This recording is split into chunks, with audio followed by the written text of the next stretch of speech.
এই হলো deadline communications private limited. আপনারা দেখছেন এক্সপ্রেস নিউজ, খবর নেয় খবর দেয়।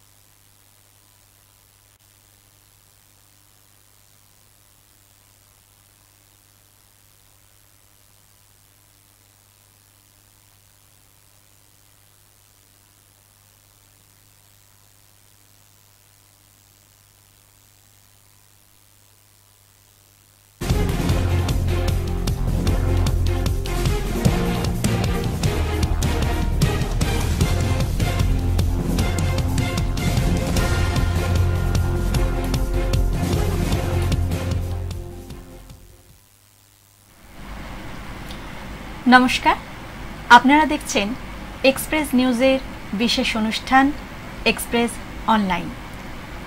আমি সোমা সরকার থাকছি কিছুক্ষণ আপনাদের সঙ্গে।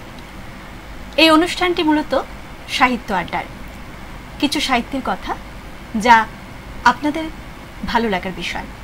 আমরা সাহিত্যের বিশেষ গুণ, তার কিছু ভালো লাগা মন্দ লাগা, সেই সমস্ত বিষয় নিয়ে আমাদের এই আড্ডা এবং আলোচনা। এই আড্ডায় আমি আজকে পেয়ে গেছি আমাদের বিশিষ্ট অতিথি মাননীয় ইতুশ্রী মহান্ত মহাশয়, যিনি একাধারে নাট্যশিল্পী, বাচিক শিল্পী এবং লেখিকা। বর্তমানে ইনি অনেক লেখালেখি করেন।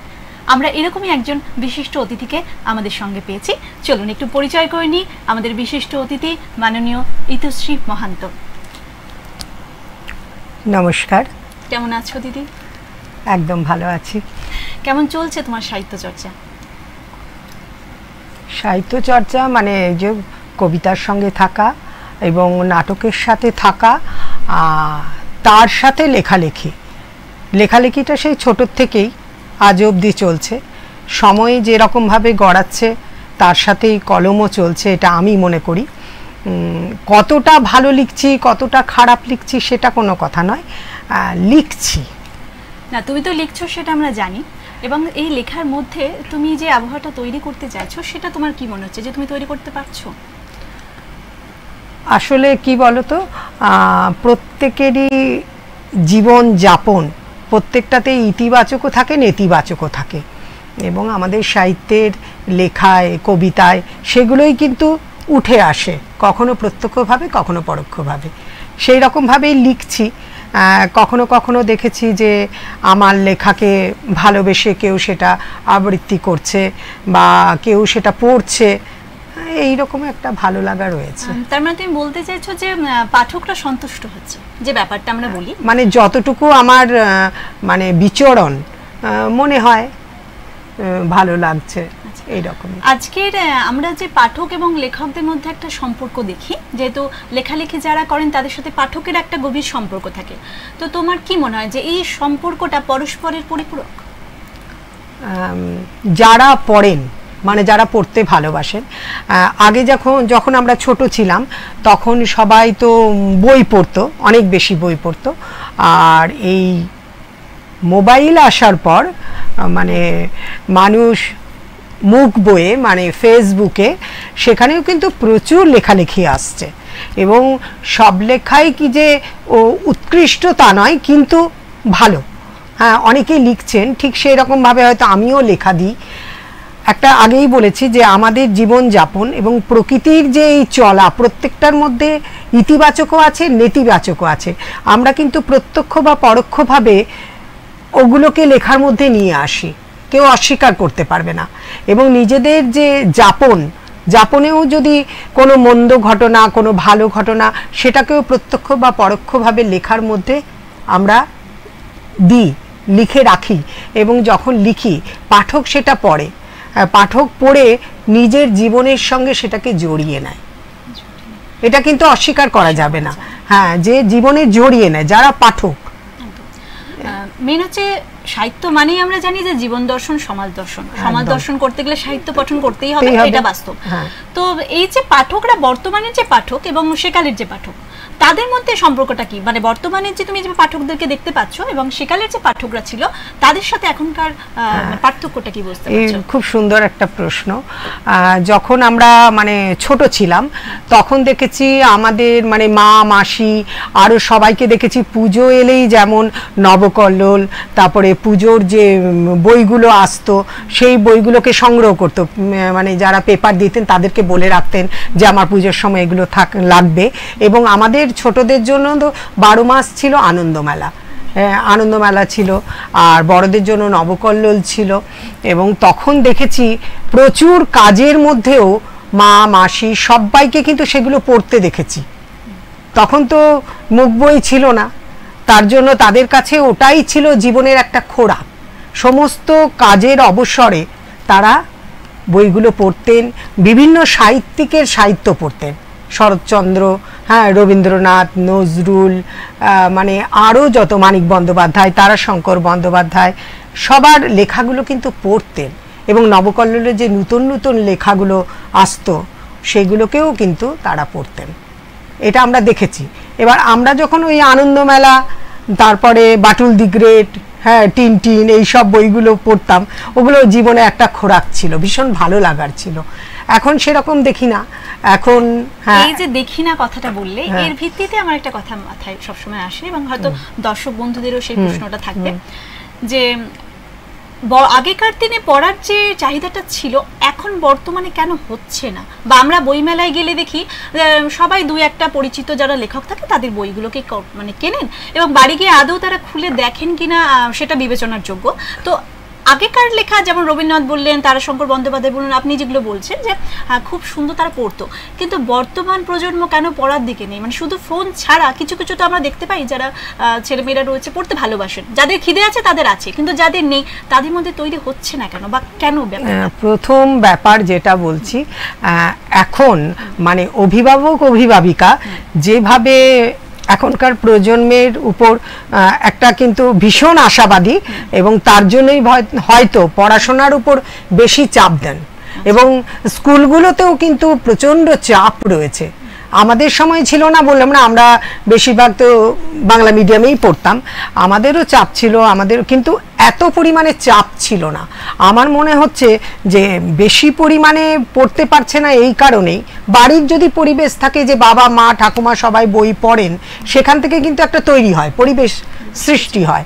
কিন্তু যদি না থাকে তারা কিন্তু গেম খেলে অবসর সময়ে, তারপরে ফেসবুক তো রয়েছেই। যেমন খেলাধুলা, মাঠে গিয়ে খেলাধুলা, সেটাও কিন্তু আজকাল আমরা দেখি না অতটা, তাই বই পড়াটাও দেখি না, কারণ হচ্ছে পড়াশোনার চাপটা। এবং তারা মনে হয় অত বইমুখও হতে চায় না, মানে সারাদিন তো পড়াশোনা করে, আবার কোনো গল্পের বই নিয়ে পড়া মনে হয় তাদের কাছে বিরক্তের কারণ হয়ে দাঁড়িয়েছে। আবার আমরা দেখছি যে বইমেলার মধ্যে সেই বইগুলোই বেশি বিক্রি হচ্ছে যাদের মুখ আমরা ফেসবুকের পাতায় দেখছি, এবং বেশ তারা নিজেদেরকে সম্প্রসারণ করতে বেশ ভালো রকম প্রসারিত করতে পেরেছে নিজেদেরকে, এবং তারা প্রত্যেক বইমেলায় গিয়ে তারা নিজেদের যেমন স্বাক্ষর হয় সেই স্বাক্ষরগুলি দেন এবং সেই বইগুলো বিক্রি হচ্ছে এবং সেই বইগুলো কেনা হচ্ছে। কিন্তু কিছু কিছু নতুন যারা তরুণ লেখক আছেন তারা কিন্তু ভালো লেখেন, অথচ তাদের বই কিন্তু বাজারে সেভাবে বিক্রি হচ্ছে না। এর কারণটা কি আপনার মতে? হ্যাঁ, এইটা একটা খুবই কঠিন প্রশ্ন। ব্যাপারটা হচ্ছে, আমি মনে করি যে কোনো বিষয়ে প্রতিষ্ঠিত হতে গেলে কিন্তু দীর্ঘ পথ হাঁটতে হয়। হ্যাঁ, এবং এই দীর্ঘ পথ যে হাঁটার সময়ে যে আমরা যে লিখি, মানে যে লেখক লেখেন, এবার সেটা কতটা পাঠকের কাছে পৌঁছাবে বা পৌঁছাবে না, বা পাঠকের কাছে কতটা গ্রহণযোগ্য হবে, সেটা কিন্তু নির্ভর করছে লেখক বা লেখিকার লেখার উপরে। এরপর তুমি যে কথাটা বললে যে যারা প্রতিষ্ঠিত তাদেরই লেখা বই বিক্রি হচ্ছে বইমেলায়, বইমেলায় মোটামুটি 5000 যদি বই বিক্রি হয় তো মোটামুটি একই লেখকের হচ্ছে, কিন্তু তার বাইরেও তাদের লেখার যদি আমরা বিবেচনা করি বা আরো নতুন তরুণীর যদি বিবেচনা করি তার লেখা অনেক বেটার হয়তো, কিন্তু সেইভাবে পরিচিত না হচ্ছে না। এবার কি হচ্ছে, যে যারা লিখছেন, হ্যাঁ, তারা হয়তো যথেষ্টই ভালো লিখছেন, কারণ আমরা যেমন বিভিন্ন কবির কবিতা পড়ছি, শুধু প্রতিষ্ঠিত কবির কবিতা বা লেখা পড়ছি না, এখন আমি যেমন সবার কবিতাই পড়ি এবং অনেক অনেক ভালো লিখছেন তারা। সেই জায়গাটায় এখন তাদেরকে আমার মনে হয় ওই দীর্ঘ পথ অতিক্রম করে, মনে করো অনেকেই শুরু করে ছোট থেকে লিখতে লিখতে লিখতে লিখতে তাদের অনেক বছর মানে চাষ করতে হবে, চাষ করে হয়তো ওই জায়গাটা পাবে যে জায়গাটায় প্রতিষ্ঠিত কবি লেখক পাচ্ছেন। হ্যাঁ, একটা দিক যেটা বললাম, একটা দিক খুবই মানে ভালো শুভ, যেটা যে অনেক মানে এই প্রজন্মের বা কিছু আগের প্রজন্মের অনেক মানুষ কিন্তু মানে লিখছে, হ্যাঁ লিখছে, এটা খুব একটা ভালো জিনিস। একদম সত্যি কথাই তাই, যে বর্তমানে কবিরা অনেক ফেসবুকের মাধ্যমে অনেকে লেখালেখি করছেন। তো কিন্তু কিছু কিছু লেখকরা আছে খুব নিরাশ হয়ে যায় যে তাদের বই প্রচার হয় না, কিন্তু আবার বর্তমানে আমরা দুর্গাপুরের বুকেও দেখি যে অনেক প্রকাশক আছেন যারা কিন্তু ছোট ছোট লেখক যারা লিখছেন তাদের বই নিয়ে কিন্তু ম্যাগাজিন হোক বা লিটল ম্যাগাজিন হোক এই নিয়ে কিন্তু সম্প্রসারণ করছেন। কিন্তু একটা জিনিস লক্ষ্য করি, এই ম্যাগাজিনগুলো যারা সেই গ্রুপের থাকে মেম্বার বা সেই গ্রুপের মেম্বাররাই হয়তো কিনছেন, তার বাইরে কিন্তু এদের প্রচার হতে পারছে না। এইটা কেন হচ্ছে? এটা বলা মুশকিল, কারণ এখন আমার বলতে গেলেই হবে যে সবাই ফেসবুকে মন্তব্য এবং লাইক মানে ভালো লাগাগুলো দেখেই কিন্তু আবার অনেকে বিচার করে, অতটা গভীরে গিয়ে পড়ে না। আমরা দেখেছি কম যাদের লাইক বা মন্তব্য তারাও কিন্তু মন্দ লিখছে না। হ্যাঁ, সেই জায়গাটা কিন্তু পাঠককে ভাবতে হবে যে আমার হয়তো 100 মন্তব্য পড়েছে, 500 লাইক পড়েছে, তার জন্য এটাই হয়তো ভালো। হ্যাঁ, এটাই ভালো, কিন্তু ওইটার বোধহয় অত পড়েনি, 50টা লাইক পড়েছে, 10টা মন্তব্য পড়েছে, তার জন্য হয়তো ওটা অত ভালো নয়। হ্যাঁ, সেটা অনেকেই ভাবছেন, এই দেখেই কিন্তু বিচার করছে, করে কিন্তু এই লিটল ম্যাগাজিন, এই যেমন লিটল ম্যাগাজিনের প্রসার এবং সাহিত্যের যে প্রসারটা কিন্তু আবার খুব মানে তাদের জাগরণটা খুব ভালো হয়েছে। আমরা এই দুর্গাপুরে যতটা দেখেছি, বিগত 10 বছরের আগে সাহিত্যের লিখতেন সবাই, কিন্তু এত প্রচার ছিল না, এত প্রসার ছিল না। এখন কিন্তু প্রচুর সাহিত্য সভা হচ্ছে এবং যারা লিখছেন তারা যাচ্ছেন এবং তারা তাদের লেখা প্রকাশ করছেন, এবং যেগুলো বললে তুমি যে লিটল ম্যাগাজিনও প্রচুর বেরোচ্ছে, যারা প্রকাশক এখানকার তারা বের করছে, এই দিকটা শুভ। হ্যাঁ, তো যে লেখাগুলো মনে করুন ভালো অথচ জায়গা পাচ্ছে না, তো সেই লেখকরা কি পাঠকদের ওপর মানে নিজের দায়বদ্ধতার যেটা থাকে সেটা কি রেখে দেবেন? কারণ অনেক লেখা আছে যারা হয়তো পৌঁছতে পারছে না, তখন কি হয় তারা হয়তো মনের গ্লানিতেই হোক বা ভাবনা চিন্তাতেই হোক ভাবেন যে আমি তাহলে আর আমার লেখাটা নিজের আত্মগত থাকুক, আমি লিখছি আমার আনন্দটা আমার লেখার মধ্যে থাকুক, কিন্তু সেই লেখাটার পরিমাণ বা সেই লেখাটা আত্মগত থাকার ফলে লেখকের বা পাঠকের মধ্যে যে দূরত্ব তৈরি হচ্ছে সেটা সম্বন্ধে তুমি কি বলবে? দূরত্ব একটা হয়, হতাশা একটা আসে যে আমি লিখলাম ভালো, কিন্তু এটা কোনো কথা নয় আমি মনে করি। যে আমরা যখন মনে করো, আমি একদম ছোট থেকে ধরছি, আমরা যখন ছোটতে স্কুলে বা ছোট ছোট মঞ্চে আবৃত্তি করতাম বা নাটক করতাম, তখন কি ভাবতাম যে আমরা যে অনেক বড় শিল্পী হব, আমাদেরকে সবাই চিনবে, সবাই বাহবা দেবে, এই আশাতে কিন্তু আমরা ওই জায়গাটায় মনে হয় অনেকেই যায়নি, গেছিলাম ভালোবেসে। হ্যাঁ, এরপর এই যে যিনি লিখছেন সে তো ভালোবেসে লিখছেন, এবার এই ভালোবাসাটুকু থাক, এই ভালোবাসাটুকু দিয়ে সমস্ত হৃদয়ের যে নির্যাস, মননের যে চাষ, ওই চাষটা যদি করে যেতে পারেন, আমার মনে হয় একদিন মানে নতুন সূর্যের ভোর আসবে এবং তাকে সবাই গ্রহণ করবে। একদম, তুমি খুব সত্যি কথা বললে এবং সত্যি ভালো লাগাটা কথা। এতক্ষণ শুনলাম, আরো কিছু প্রশ্নের মধ্যে যাব, কিন্তু তার আগে তোমার একটা কবিতা আমি শুনতে চাই। মানে আমার লেখা না কবি? তুমি তোমার যেটা খুশি, তুমি তোমার লেখা শোনাতে পারো, তুমি তোমার কোনো কবি পছন্দের কবিতা। হ্যাঁ ঠিক, একটু দর্শকদের শোনাও। হ্যাঁ, এই সময়ে দাঁড়িয়ে, ঠিক এই প্রেক্ষাপটে দাঁড়িয়ে আজকে এই কবিতাটা আমি মনে করছি খুবই উপযোগী হবে। আমার লেখাটা আমি পরে পড়ব। কবি সুবোধ সরকারের তুকারাম।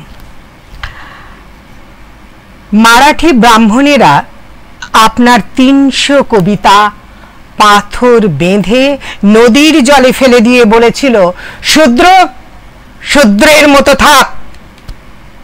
কবিতা লেখার এতই যখন শখ, ব্রাহ্মণ হয়ে জন্মালেই পারতিস। কিন্তু সারা মহারাষ্ট্রে মানুষ বিশ্বাস করে আপনার ৩০০ কবিতা ১ বছর বাদে জল থেকে উঠে এসেছিল। একটি ব্রাহ্মণ কন্যা একবার স্বপ্নে দেখেছিল আপনাকে। বিছানায় উঠে বসে সে তার স্বামীকে জড়িয়ে ধরে বলে ফেলল, জানো কে স্বপ্নে এসেছিল? তুকারাম। সেই রাতে স্বামী নতুন বউকে বেদম পিটিয়ে বাড়ি থেকে বের করে দেয়। মেয়েটি কি পেরেছিল আপনার গ্রামে পৌঁছতে? এই মেয়েটি মারাঠি ভাষার প্রথম মহিলা কবি। তুকারাম, আপনার কবিতা জল থেকে উঠে এসেছিল কিনা জানি না, তবে মেয়েটি স্বামীর হাতে মার খেয়ে বাড়ি ছেড়েছিল। সে চোখ বন্ধ করে মুখস্থ বলতো আপনার ৩০০ কবিতা। ৩৮ বছর বয়সে তুকারাম আপনাকে হত্যা করা হলো, কিন্তু ব্রাহ্মণেরা একটা ছোট্ট সত্য বুঝতে পারেনি সেদিন। কবিতার পাণ্ডুলিপি জলে ফেলে দিলেই কবিতা ডুবে যায় না। চমৎকার একটি পরিবেশনা। মুগ্ধতা সব সময় থাকে, এই মুগ্ধতাটুকু থাক। আপনি যে একদিকে যেমন কবিতা আবৃত্তি করেন, অন্যদিকে তেমন নাট্যাভিনয় বলুন বা আপনার অ্যাঙ্কারিং বলুন, সব কিছুই আমি শুনি এবং খুব ভালো লাগা একটা বিষয় জায়গা থাকে। এই যে আপনার সাথে পরিচয়টা আজ 1 মাস বা 2 মাস বা কিছু দিনের নয়, বহু বছরে। আপনি এত বছর ধরে যে চর্চার সঙ্গে রয়েছেন, সেই আপনার অভিজ্ঞতা এখান থেকে কি হয়েছে এত বছরের, সেটুকু আমরা জানতে চাইবো। এবং আমরা জানি যে আমরা যে আলোচনার বিষয়টুকু নিয়ে আসি সেখানে আমাদের যেমন সমৃদ্ধতা থাকে, আমরা যেমন সমৃদ্ধ হই, তেমন দর্শকদেরও আশা করি ভালো লাগাটা থাকবে। তাই জানতে চাই আপনার এত বছরের চর্চার আপনি কি অভিজ্ঞতা সঞ্চয় করেছেন? যেটা বলি যে আমার ভীষণ ছোট থেকে এগুলো আমার ভালো লাগা। আমি যখন প্রাইমারি স্কুলে পড়তাম, মানে বয়স 5, তখন থেকেই আমার আবৃত্তি চর্চা, এবং তখন থেকেই অজান্তেই কোনো প্রতিযোগিতায় নাম দিয়ে প্রথম দ্বিতীয় হওয়া।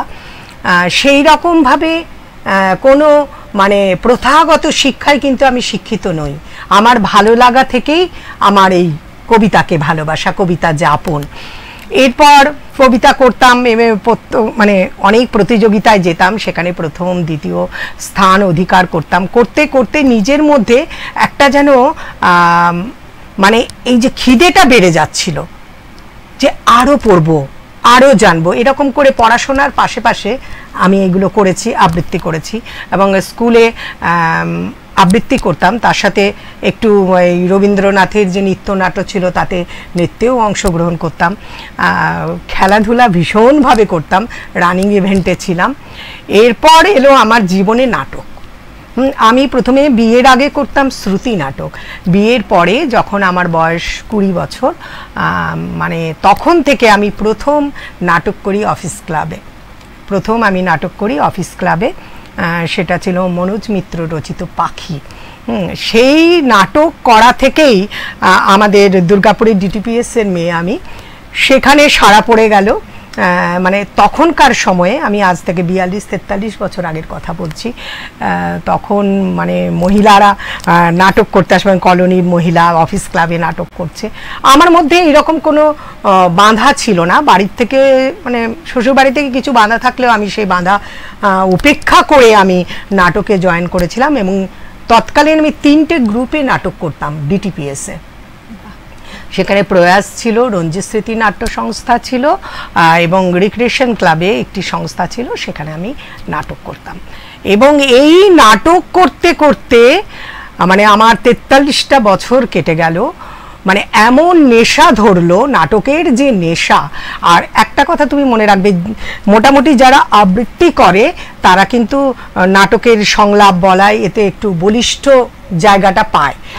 তো সেই জায়গাটা আমি করতে পেরেছিলাম। করতে করতে আমি এই 3টে গ্রুপে নাটক করার পর হঠাৎ আমার সুযোগ হয়ে যায়।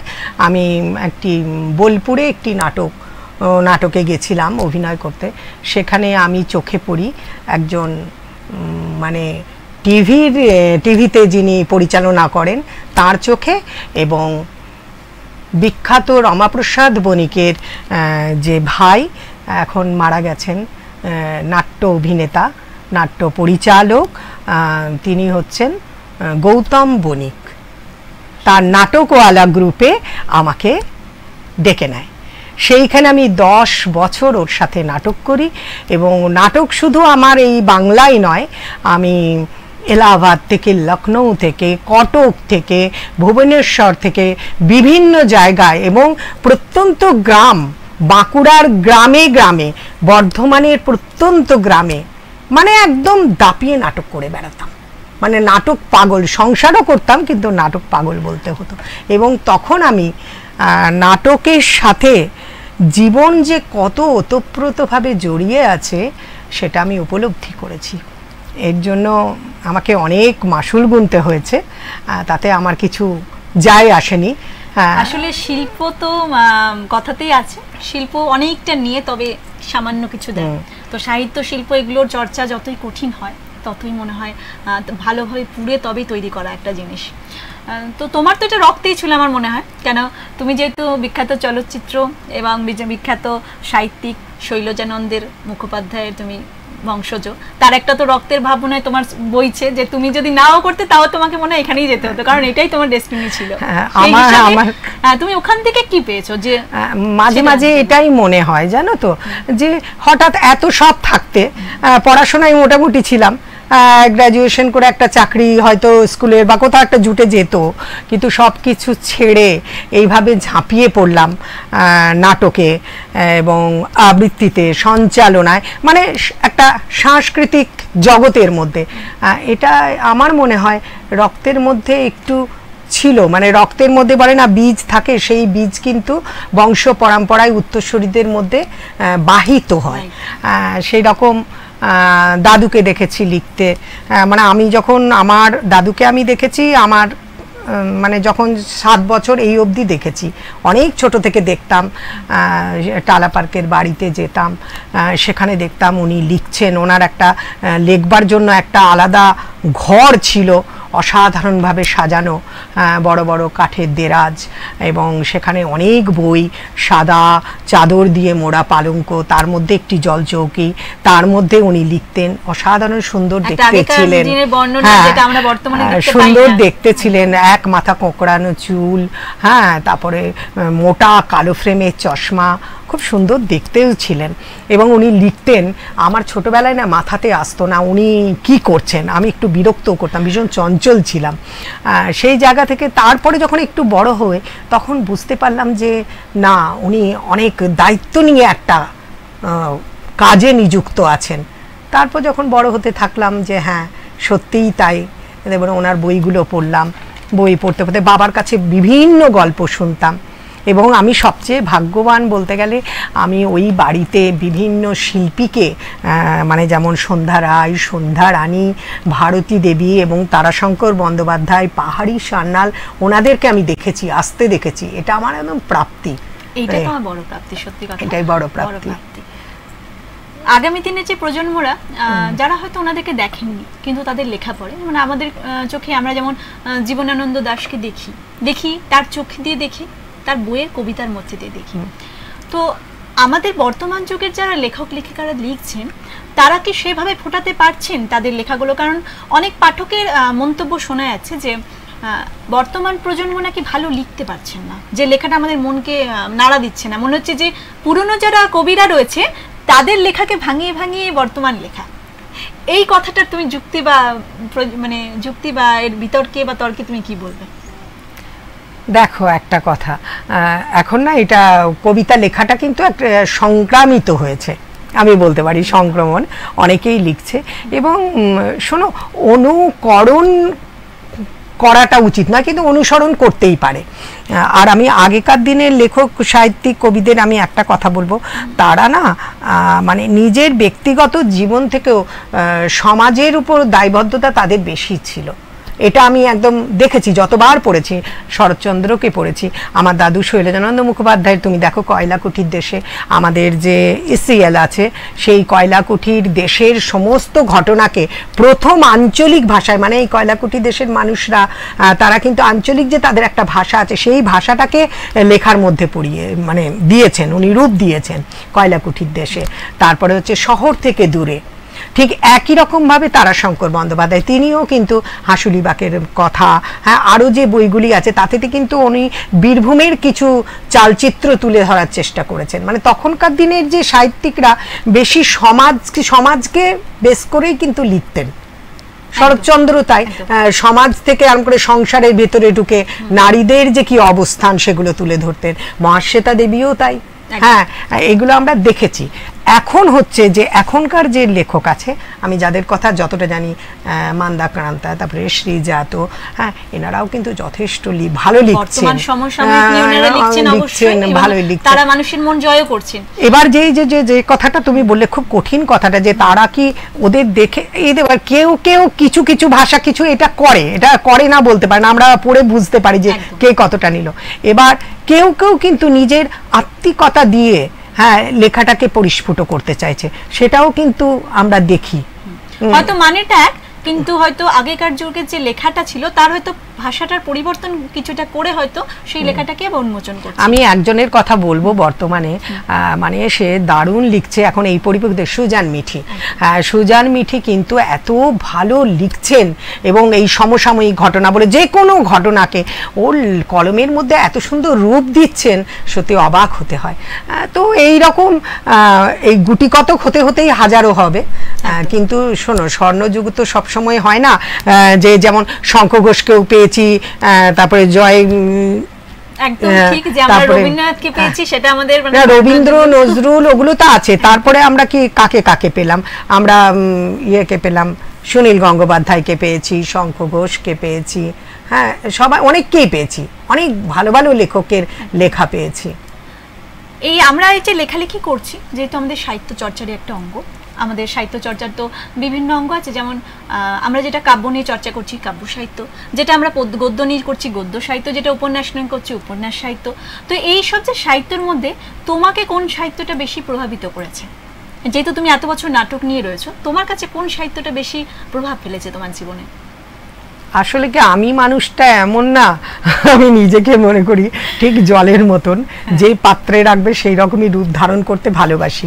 মানে আমার যদি গ্লাসে রাখো গ্লাসে রয়েছি, বাটিতে রাখো বাটিতে রয়েছি। তার মানে আমি যখন নাটক করেছি তখন আমি নাট্যকারদের যে সংলাপ, হ্যাঁ, এবং যে নাটকের যে মূল যে বিষয়টা এবং যে চরিত্রটাকে আমি পেয়েছি, সেই চরিত্রটাকে পরিস্ফুট করবার জন্য আপ্রাণ চেষ্টা করে গেছি। তখন আমার ওইটাই মনে হচ্ছে ওইটাই আমি, ওটা ছাড়া আমি নই। তখন আমি মনে করিনি যে এটা আমার একটা মানে অন্য একটা চরিত্র আমি নাটক করছি, এইভাবেই ওইটাকে রেখেছি। আবার যখন আমি কবিতার কোনো অনুষ্ঠানে গেছি, তখন বিভিন্ন কবির কবিতা পড়ে আমার মনে হয়েছে এটাই আমার মনন, এটাই জীবন, এটাই আমার ভালো লাগা। হ্যাঁ, অনেক কবির কবিতা পড়ে অনেক চোখে জল এসেছে। হ্যাঁ, এত কবি কবিতা পড়েছো, উপন্যাসও পড়েছো, তোমার সবথেকে কার লেখা তোমাকে বেশি ভালো লেগেছে বা প্রভাবিত করেছে তোমার জীবনে? দেখো, প্রথম হচ্ছে মানে প্রথম ছোটবেলা থেকে শিশু ভোলানাথের হাত ধরে আমার পথযাত্রা, মানে রবীন্দ্রনাথ। তখন আমার প্রথম একটি পুরস্কার ছিল শিশু ভোলানাথ একটি বই, এবং ওই কবিতার বইটাই মানে ওর থেকে যত রবীন্দ্রনাথকে ছোটবেলার কবিতা পড়া, অবশ্যই করে রবীন্দ্রনাথ। তারপরে বড় হতে হতে বিভিন্ন কবিকে, এখন বর্তমানে আরও বেশি কবিদের জানছি। তখন কিন্তু মুষ্টিমেয় কিছু কবির কবিতাই পড়তাম, রবীন্দ্র, নজরুল, সুকান্ত, হ্যাঁ, এইরকম মধ্যেই আমরা কিন্তু ঘোরাফেরা করতাম। আমাদের যে প্রতিযোগিতাগুলো হতো ওই কবিতা কেন্দ্রিকই হতো। কিন্তু এখন দেখা যাচ্ছে এখন এত এত কবিতা, এত এত কবি, ভালো লাগছে। যেমন এই যে তুমি বললে যে এত কবিতা পড়েছো, এত ভালো লাগা থেকে আছে, তো সত্যি কথা বলতে অনেক লেখক আছে যারা লেখালেখি করছে কিন্তু তাদের পড়ার দিকে মনটা নেই। কিন্তু একটা লেখক হতে গেলে আমরা জানি যে আমাদেরকে পড়াটা দরকার। তো তোমার এই মতামতে কি, যে পড়াটা কতটা দরকার? এটা খুব, অনেকে ভাবে আমি লিখছি পরেরটা পড়ার দরকার নেই, এবং আমি একদম দর্শকের সামনেই বলছি, আমরা যখন সাহিত্য সভায় যাই দেখি আমার কবিতাটি হয়ে গেল, আমাকে কখন মাইক্রোফোনের সামনে ডাকা হবে সেইটুকু কাজ সেরে আমি চলে যাই। পরবর্তী যে কবি লেখক সাহিত্যিকরা আছে তাদের কথা শুনবার কোনো রকম মানে দায়বদ্ধতা থাকে না, মনও থাকে না।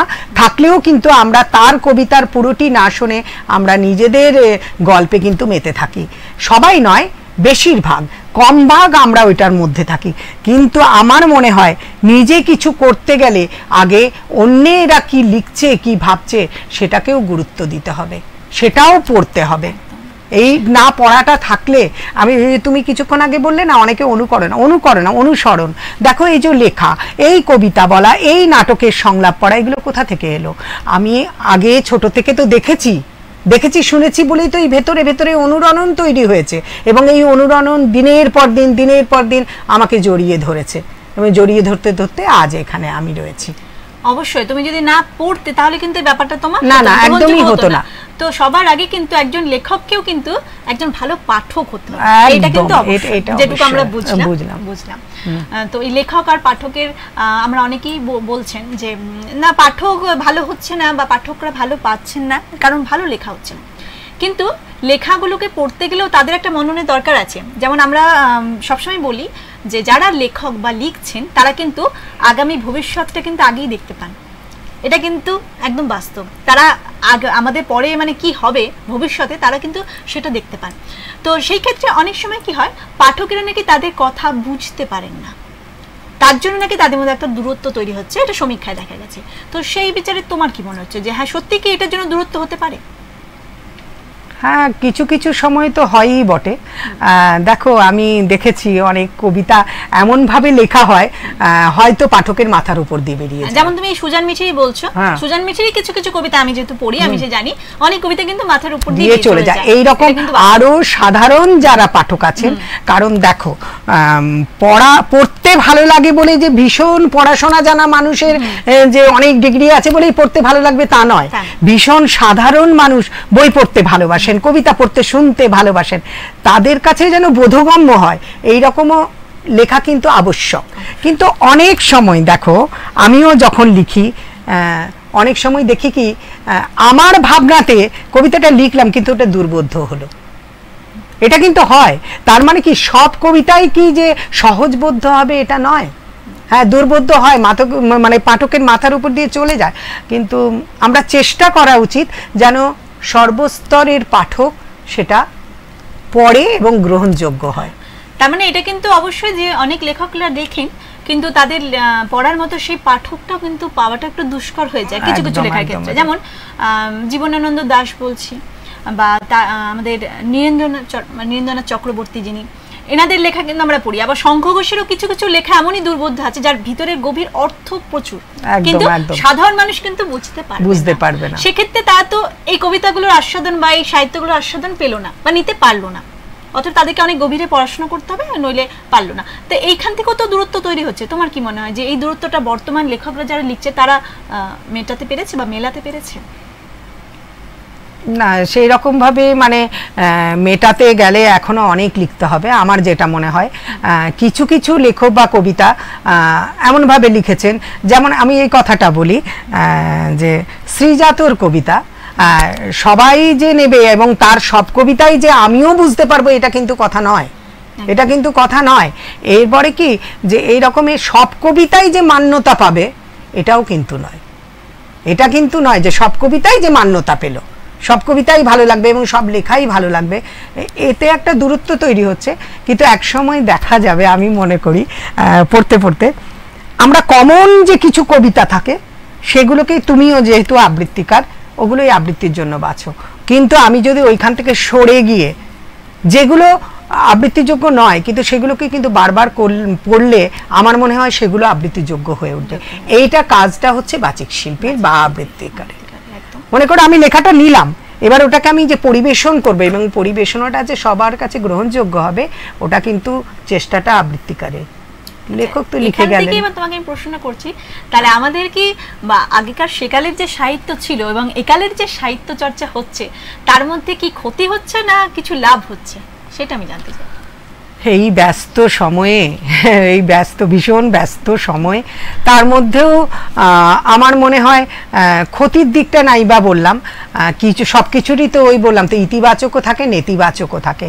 বইমেলায় যায় আমরা, যে মঞ্চগুলো দেখি সেখানে আমার নিজের কবিতা বা কারোর কবিতা আবৃত্তি করলাম বা পরিবেশন করলাম, অনেক লোক শুনলো, অনেক লোক শুনলো না, কিন্তু একটা প্রচার হচ্ছে, সেখানে গিয়ে বলছে, মঞ্চগুলিতে গিয়ে এবারে বলছে, আবার ওখানে অনেক রকমের স্টল আছে, খাচ্ছে, আনন্দ করছে, ঘুরছে, গুটি কতক বই নাড়ছে, নিল না নিল এই ব্যাপারটাও থাকছে, কিন্তু ভিড় হচ্ছে, বইমেলায় ভিড় হচ্ছে। কলকাতা বইমেলা বলো, আমাদের এখানে কিছু বইমেলা হলে ভিড় হচ্ছে, কিন্তু সেই রকমভাবে তো এখন অতটা হয় না, কিন্তু তাও আবার হচ্ছে এরকম, মানে দুটো দেখছি, দুরকম ছবি দেখছি।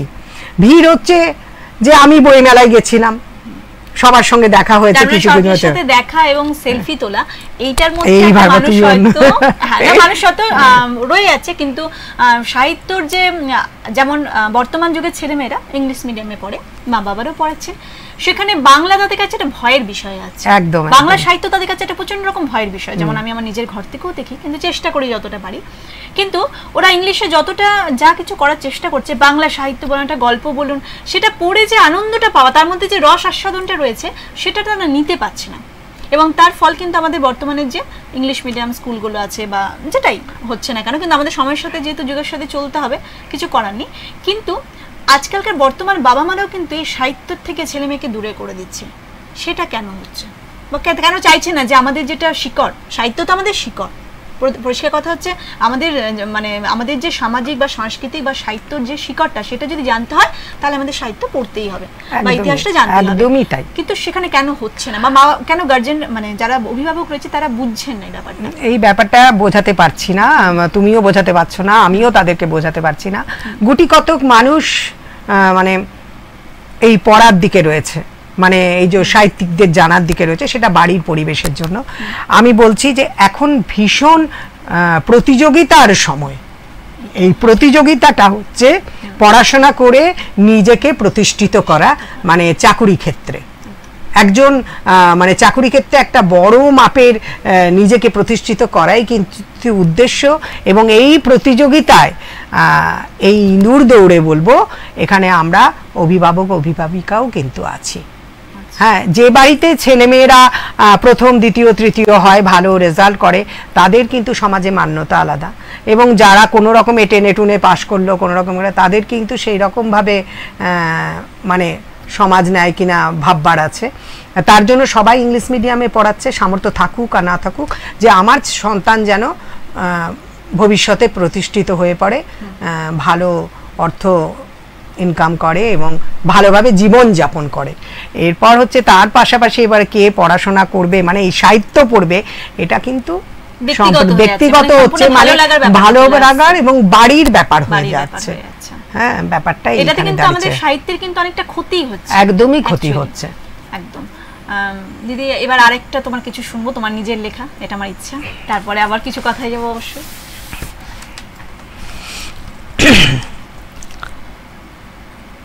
যেটা লেখা, দীর্ঘ যাপন।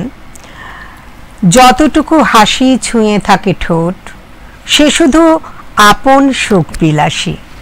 যতটুকু লোনা জল গিলে খায় চোখ, সে শুধু দুঃখী সর্বগ্রাসী। কথার নকশি খাতায় দীর্ঘ যাপন নিজেই আঁকি। কতটুকু উজাড় করেছি রং, কতটুকুই বা ফাঁকি। পায়ে পায়ে হেঁটেছি যাযাবর পথ ধরেই সুদূরে, নিজেই পুনঃ ফিরে এসেছি অতীতকে সঙ্গী করে। নিঝুম শরীর জুড়ে অন্তঃসলীলা এক গল্প আমি, নিরবধি বয়ে যাওয়া দীর্ঘ যাপন বোঝে অন্তর্যামী।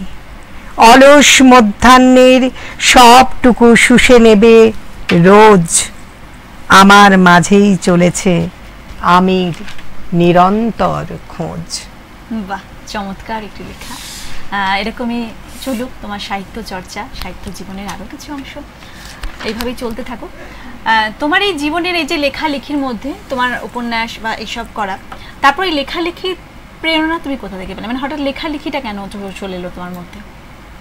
লেখালেখি করতে আগ্রহী কেন এই ব্যাপারটাই বলি, এটারও একটা ঘটনা আছে। আমি মানে বয়স যখন আমার 6 মাস, আমার জন্ম হচ্ছে একদম গ্রামে, রূপুসপুর গ্রাম বীরভূমের। তো আমরা ডিটিপিএস দুর্গাপুরে, বাবা তো ডিভিসিতে চাকরি করতেন, সেখানে আমাদের একটি কালী মন্দির আছে এবং সেখানে বাৎসরিক একটি বই বেরোতো, আমার মনে আছে। তো ছোটবেলায় যে ছড়া লিখে ছোট্ট একটা নোটবুক ছিল, ওখানে ওই ছড়ার মতো কিছু লিখতাম, নিজেই লিখতাম। লেখাটার উপর আমার খুব মানে ছিল, যেহেতু হাতের লেখাটা করতে খুব ভালোবাসতাম এবং রিডিং পড়তে খুব ভালোবাসতাম, এইগুলো থেকেই বোধহয় এগুলো এসেছে। তো এক সময় আমার তখন মনে পড়ে, আমার বয়স তখন কত হবে, ওই 12 বছর এমনি হবে। তো বাবাদের মানে ওই সময় মানে যারা মন্দির কমিটির সঙ্গে যুক্ত বড়রা তারাই লিখতে পারবে। তো আমার বাবা এসে বলল যেতে শোনো, আমার বাবা একটু পলিটিক্স, পার্টি পলিটিক্সে যুক্ত ছিল, তারপরে তো অফিস ছিল, বললো যে শোন না, তুই তো লিখিস, তুই একটা মন্দির সম্বন্ধে একটা লিখে ফেলতো। হ্যাঁ, আমি বললাম হ্যাঁ তুই লেখ না। তো কি একটা মানে এত উদ্যম পেলাম যে বাবা বলছে আমাকে লিখতে।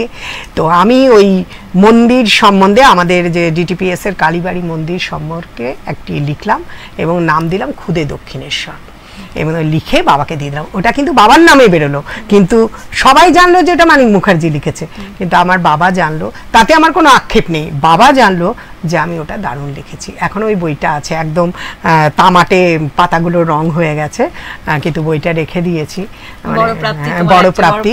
তো ওই লেখাটা দিয়েই আমার কিন্তু মানে এই যে লেখার দিকে ন্যাকটা যেন আরো বেড়ে গেল। ওই যে সবাই বললো ভালো হয়েছে, বাবাকে বললো ভালো হয়েছে, তো আমি তো বাবা, তার মানে বাবা জানে আমাকে লিখতে দিয়েছিল এবং লিখেছি আমি, আমার ভালো লাগাটা বাড়লো আর আমি ওই লেখার দিকে মন চলে গেল। এবং স্কুলে, আমাদের যে ডিটিপিএস স্কুলে আমি পড়তাম, ক্লাস 5 থেকে আমাদের একটা ওখানে ওয়াল ম্যাগাজিন বেরোতো, এবং ওয়াল ম্যাগাজিনে হেড স্যার বললো এই দায়িত্বটা তুমি নাও। তো আমি সব বড়দের, দিদিদের, দাদাদের কবিতা নিয়ে, সব কিছু ছবি আঁকা নিয়ে ওই ওয়াল ম্যাগাজিনটা বের করেছিলাম। ক্লাস 5 থেকে 10 আমিই চালাতাম। তারপরে আমি সারদা স্কুলে, সারদামণি বালিকা বিদ্যালয়ে ইয়েতে বাঁকুড়ায় ভর্তি হয়েছিলাম। সেখানেও আমাকে হেডমিস্ট্রেস বললেন, এখানে আমাদের একটি বাংলার মানে বাংলা নিয়ে ভীষণ চর্চা, তো একটি ওয়াল ম্যাগাজিন বেরোয়, ওখানে তুমি সম্পাদিকা হয়ে যাও। তো এইগুলো আমার প্রাপ্য। তো আমি এরকম ওয়াল ম্যাগাজিনও চালিয়েছি কলেজ স্কুল টাইমে। এগুলো তোমার সত্যি প্রাপ্তি, এবং তার সাথে সাথে তুমি আরো এগিয়ে চলো, এটাই চাই। আমাদের মেন হচ্ছে এই যে আমাদের ভাবনা চিন্তাগুলো, আমরা সবসময় ভাবি যে আমাদের যেটা ভাবনা চিন্তা করি সেটাই আমরা লিখি। যেমন কবিগুরু রবীন্দ্রনাথ ঠাকুর তার নিজের জীবনীটাই লিখেছে, যত লিখেছে তার মধ্যে দিয়ে কষ্টের মধ্যে দিয়েই লেখা। তো প্রত্যেক লেখা যারা লেখেন বা যে কোনো শিল্প তৈরি করতে গেলে কষ্টের কি প্রয়োজন খুব দরকার, মানে জীবনে কষ্ট পেতেই হবে এরকম একটা ব্যাপার কি থাকতে হবে? কষ্ট পেতেই হবে নয়, কিন্তু একটা কথাই এটা সত্যি, জীবনে চড়াই উতরাই আছে, ওঠানামা আছে। ঝাঁ চকচকে যে ওপর থেকে আমরা যতটা দেখতে পাই প্রত্যেক মানুষকে, তার হয়তো ভেতরে অনেক ক্ষত আছে, সেই ক্ষতটা অন্বেষণ করতে আমরা যাই না। হ্যাঁ, মানে যাওয়ার সময়ও নেই, কিন্তু অনেক ঝাঁ চকচকের ভিতরেও অনেক ক্ষত, অনেক রক্তক্ষরণ থাকে, এবং সেই রক্তক্ষরণটার মধ্য দিয়েও অনেকে লেখে, হ্যাঁ, নিজের দুঃখ দিয়ে। যেমন এই রবীন্দ্রনাথ বলে, রবীন্দ্রনাথের তো মানে যে পারিবারিক যে পরিচয়, অত বড় জমিদার বাড়ির মানুষ, তার তো আর্থিক কষ্ট অত ছিল না, কিন্তু এক সময় হয়েছিল প্রচণ্ড। হ্যাঁ, যখন শান্তিনিকেতন তৈরি করা হয়েছিল আর্থিক কষ্ট ছিল, এবং তো জীবনে তো প্রচুর কষ্ট পেয়েছেন। কষ্ট পেতে হবে এমন মানে নেই, কিন্তু মানুষ আবার একটু দুঃখ বিলাসীও বটে, বিশেষ করে বাঙালিরা দুঃখ বিলাসী, কিন্তু আনন্দের মধ্যেও কিন্তু অনেকে লেখে। এখানেই প্রশ্নটা যে মানুষ দুঃখ বিলাসী, তুমি যেটা বললে সত্যি কথা, একটা আনন্দের কবিতা মানুষের মনকে যতটা না ছোঁয়, একটা কষ্টের বা দুঃখের কবিতা কিন্তু মানুষ হাজার গুণ পছন্দ করে। একদমই তাই। এই যেমন আমি অনেক অনুষ্ঠানে, তুমি তো আবৃত্তিকার, তুমি একটা আনন্দের কবিতা বলো, অতটা না দেবে, তুমি একটা সংগ্রামী কবিতা বলো, একটা নারীর দুঃখের কবিতা বলো, হ্যাঁ, সেখানে চোখে জল আসবে এবং মানুষ শুনবে বেশি। তার মানে মানুষ দুঃখটাকেই কিন্তু ভালোবাসে। প্রকৃতপক্ষে মানুষ সাহিত্যের মধ্যেও কিন্তু সাহিত্যের মধ্যে যেন দুঃখটাকে খোঁজে। হ্যাঁ, কিন্তু শোনো, সুখ আর দুঃখ তো সেই আলো আঁধারি, আলো আঁধারি। সুখ আছে বলেই দুঃখ আছে, দুঃখ আছে বলেই সুখের এত স্বাদ। হ্যাঁ, এটা তো অস্বীকার করা যাবে না।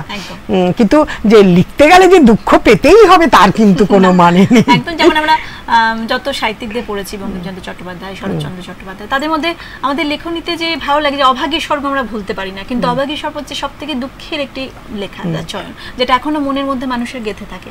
তো সেরকম মানুষ সবসময় দুঃখটাকে দিয়ে লেখে, সুখ দিয়ে যদি লেখে তাহলে পাঠকের কাছে পৌঁছাতে পারছে না। এবার সেটা কেন হচ্ছে, মানে দুঃখটাকে ভালোবেসে যদিও বা করছে, কিন্তু সুখের লেখা যেগুলো থাকছে সেগুলো কিন্তু পরিমাণ অনেকটা কম। আসলে মানুষ, দেখো, একটা মানুষ সবসময় কিন্তু লড়াইয়ের মধ্যে দিয়ে যাচ্ছে। হ্যাঁ, এবার দেখা যাচ্ছে একটা লড়াই করছিল, লড়াইটা করতে করতে সেটা জয়ের মুখ দেখলো। এই যে একটি মেয়ে এত করতে করতে তার একটি ভালো সংসার হলো, হ্যাঁ, সে অনেক বঞ্চিত হচ্ছিল, তার হলো এই রকম ভাবনাটা, এই দোলাচলটা কিন্তু মানুষের মধ্যে সব সময় কাজ করছে, পাঠকেরও করছে। এবং যখন আমরা কোনো চলচ্চিত্র দেখি সেখানেও আমরা কিন্তু চাই ক্লাইম্যাক্স, মানে নাটকেরও তাই আছে, ক্লাইম্যাক্স চাই, দেখছি ধীরে ধীরে উঠছে একটা ক্লাইম্যাক্স, একটা পরিণতি চাই, পরিণতিটা চাইবো, কিন্তু পরিণতিটা সুখ দুঃখ মিশ্রণে। হ্যাঁ, এটা মানুষ মানে চাইছে। তার মানে আমরা যে আমাদের মূল বক্তব্য যেটা ছিল যে পাঠক এবং লেখকের মধ্যে যে একটা সম্পর্কের পরিপূরক, তা তুমি যেটা বোঝালে বা আমরা সমস্ত আলোচনায় যেটা বুঝলাম যে হ্যাঁ, সম্পর্ক অবশ্যই রয়েছে, এবং পাঠক এবং লেখক যেটা তাদের মধ্যে একটা সম্পর্ক থাকতে হবে অবশ্যই, না হলে হবে না। কারণ লেখক যেটা লিখছেন সেটা পাঠককে অবশ্যই পড়তে হবে, এবং লেখকের একটা দায়বদ্ধতা থেকে আছে যে পাঠককে সে লেখাটা ভালো লাগাতে হবে, এটা অবশ্যই। কিন্তু যদি না লাগাতে পারে তাহলে হয়তো লেখকের সাথে পাঠকের যে সম্পর্কটা সেটা তো ধীরে ধীরে খারাপ হয়ে যাচ্ছে, বা কিছু কিছু থাকছে যে আমরা প্রকাশনীর যে কথাটা বললাম, কিছু প্রকাশক আছে যারা এই ছোট ছোট লেখকদের স্থান দিয়ে তাদের কিন্তু মনে উৎসাহটা বাড়াচ্ছে, যেটা আমাদের বর্তমান দুর্গাপুরেও অনেক প্রকাশক রয়েছে, এবং আমরা ধন্যবাদ জানাই তাদের জন্য, যেহেতু তারা এগুলো করে আমাদের সাহিত্য চর্চাটাকে এগিয়ে নিয়ে যাচ্ছে। একদম, আমি ওটা বললাম তো যে 10 বছর আগে যেভাবে নাট্য চর্চা দুর্গাপুরের বুকে হতো, কারণ আমি বললাম আগে 3টে নাট্য মানে দলে আমি অভিনয় করেছি, তো সেখানে তো একদম নাটকের প্লাবন বইতো দুর্গাপুরে। এখন বলা যেতে পারে বিগত 10 বছর ধরে সাহিত্যের প্লাবন বইছে। যাই হোক, যেমনই হোক লিখছে, সাহিত্য সভাগুলো হচ্ছে, ভালো ভালো দিক, ভালো দিক একদম। সত্যি দিদি, তুমি আমাদের এখানে আসলে এবং আমাদের এত সুন্দর তোমার মন্তব্য শুনলাম, যেটা আমাদের পাওয়া এবং আমাদের দর্শকেরও আশা করি ভালো লাগলো। এবং আগামী দিনে এরকম সুন্দর অনুষ্ঠানের জন্য অবশ্যই আপনাদেরকে এক্সপ্রেস নিউজের এই বিশেষ অনুষ্ঠানটি দেখতে হবে, এবং সবাই ভালো থাকুন, এবং এসব নিয়ে আমাদের অনুষ্ঠান চলতে থাকুক। সাহিত্য আমাদের জীবনের একটি অঙ্গ, এবং সাহিত্যই সমাজ দর্শন। তাই আমাদের গোড়ার যে ভিত্তি সেটা জানার জন্য এবং আমাদের সাহিত্য চর্চা নিয়ে থাকার জন্য অবশ্যই এই অনুষ্ঠানটি দেখুন প্রত্যেক সপ্তাহে বৃহস্পতিবার। ধন্যবাদ।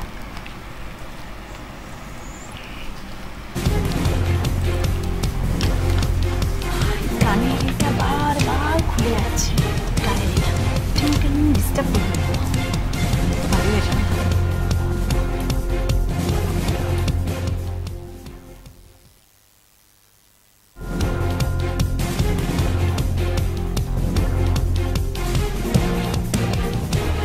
এই হলো ডেডলাইন কমিউনিকেশনস প্রাইভেট লিমিটেড। আপনারা দেখছেন এক্সপ্রেস নিউজ, খবর নেয়, খবর দেয়।